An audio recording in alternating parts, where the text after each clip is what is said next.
Paul's letter to Philemon. It was written during one of Paul's many imprisonments, and it's actually his shortest letter in the New Testament, but don't let its size trick you. It's actually one of the most explosive things that Paul ever wrote. Here's the backstory that we can piece together from details within the letter.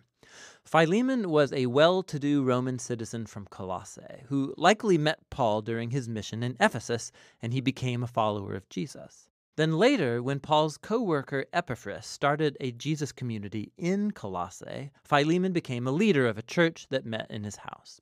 Now, Philemon, like all household patriarchs in the Roman world, owned slaves, one of whom was named Onesimus. And at some point, these two had a serious conflict. Onesimus wronged Philemon in some way. Maybe it was theft, or maybe he cheated him. We don't exactly know. But afterwards, Onesimus ran away.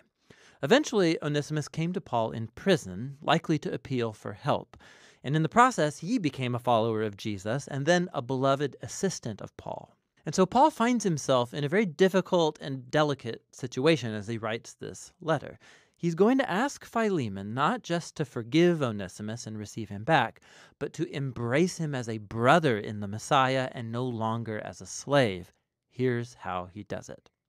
Paul opens with a prayer, first praising Philemon and thanking God for the love and faithfulness he's shown to Jesus, to his people. And he then paves the way for his request with this line: I pray that the partnership that springs from your faith may effectively lead you to recognize all the good things at work in us, leading us into the Messiah. Now, a key word here is partnership, or in Greek, koinonia. It means sharing or mutual participation. It's when two or more people receive something together and share in it, becoming partners. Paul's saying that faithfulness to Jesus means recognizing that all of his followers are equal partners who share together in the gift of God's love and grace. And for Paul, this experience of koinonia among Jesus' followers, it's not just an idea that you think about, it's something that you do in your relationships. Which moves Paul on to his request. He finally brings up Onesimus. He says that he's become Paul's child in prison, meaning that Paul led Onesimus to dedicate his life and allegiance to Jesus, and so Paul and Onesimus are now family members in the Messiah. He's been serving Paul faithfully in prison, and even though Paul wants to keep him around, he knows that this unresolved conflict with Philemon has to be reconciled if they say that they're followers of Jesus.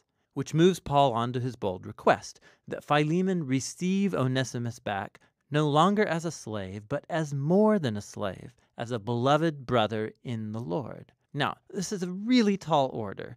Under Roman law, Philemon had every legal right to have Onesimus punished or put in prison, and Paul's not only asking him to forgive Onesimus, but to welcome back his former slave into Colossae as a social equal, as a family member. This is way more than kindness. This is unheard of. It's freeing a slave and then treating them like a family member. It upsets the status quo of the Roman social order. Why should Philemon do such a thing? And here Paul pulls a brilliant move. He recalls that key word from the opening prayer. He says, if you're truly a partner with me, it's that Greek word koinonia again, then welcome Onesimus as if he were me. And if he's wronged you or owes you anything, charge it to me and I will repay it. So in this request, we see the heart of Paul's gospel message being acted out. It's first of all about reconciliation. It's just like he told the Corinthians. In the Messiah, God was reconciling the world to himself, not counting people's sins against them. So in this situation, Paul is putting himself in the place of Jesus. He will absorb the consequences of Onesimus' wrongdoing. He will pay the cost so that he can be reconciled to Philemon. But Paul's message was about more than just a legal transaction. It's also about koinonia. Onesimus and Philemon and Paul are all equals before God. They all share the same need for forgiveness. And so the ground is level before the cross, which means that Philemon and Onesimus can no longer relate to each other as master and slave. They're family members. They're brothers in the Messiah. Or as Paul told Philemon and the whole church of Colossae, in God's new family, people are not Greek or Jewish or circumcised or uncircumcised or foreigners or uncivilized or slave or free. but the Messiah is all and is in all people. Paul closes the letter stating his confidence that Philemon will do even more than Paul's requested, and he asks him to prepare a guest room because he wants to visit as soon as he gets out of prison. And then with some final greetings, Paul ends the letter. Paul's letter to Philemon is powerful for many reasons. It's the only letter where Paul doesn't explicitly mention Jesus' death or resurrection, and this is not an oversight. He doesn't need to explain the cross with words because he's demonstrating it through his actions.